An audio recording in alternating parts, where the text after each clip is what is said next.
একটা ভাই আমাকে আজকে একটা মেসেজ পাঠাইছে যে আপু মাতারি কিছু কিছু মাতারিরা আছে যে স্বামীর টাকা খরচ করতেছে, স্বামীর টাকা ভাঙতেছে, অথচ নাম করতেছে বাবার বাড়ি থেকে দেছে, বাবাই দেছে, ভাই দেছে, অথচ কিন্তু স্বামী টাকা দিচ্ছে, সেই টাকা দিয়ে ইলাক পোশাক কিনতেছে এবং শ্বশুরবাড়ি এসে বলতেছে যে এটা আমার মা বাবা দেছে, মা বাবার নাম করতেছে, স্বামীকে ছোট করতেছে।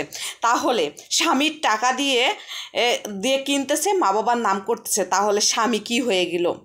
এই প্রশ্নটা থাকলো আপনাদের কাছে, আমার জানা নেই। আসলে মাতারি ভাষা মনে হয় বরিশালের ভাষা, আমি সঠিক জানি না। মাতারি নিয়ে একটা জিনিস ভাইরাল হয়েছিল, আমি অনলাইনে দেখছিলাম।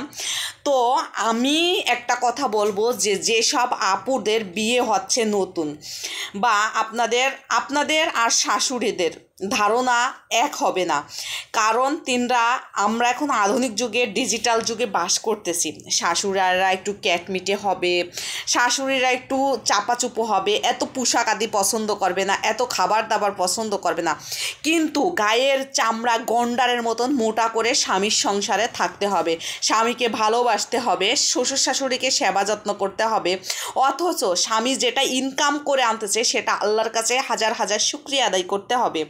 অথচ স্বামীর মন পাওয়া এত সহজ না।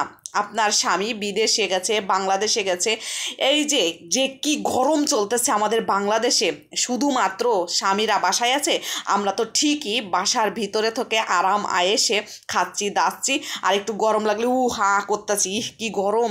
কিন্তু আমাদের স্বামীরা, পুরুষরা, যাত্রা দেখেন, স্বামী, বউ, বাচ্চা, মা বাবা, গ্রাম এলাকা বা দেশটা ছেড়েও সেই প্রবাসে যেয়ে পড়ে আছে, শুধুমাত্র তার শখের নারীটাকে একটু ভালো রাখার জন্য, তার পরিবারটাকে একটু ভালো খাওয়ানোর জন্য, পড়ানোর জন্য। আর আমরা সেই সব বউরা কী করে জানেন?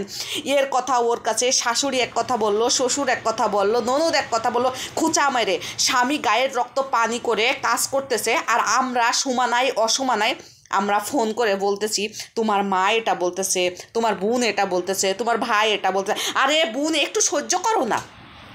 তোমার স্বামী ঠিকই তোমার সাথে রোমান্টিকভাবে কথা যে সময় বলে না, সেই সময় মধুর সুরে তোমার স্বামীকে বলো যে এই এরকম এরকম করে। আর তুমি মেয়ে, তোমার তো যথেষ্ট পরিমাণ 18+, 20+, 25+ বয়স হয়ে গেছে, যথেষ্ট পরিমাণ তোমার বুদ্ধি শুদ্ধি হয়েছে।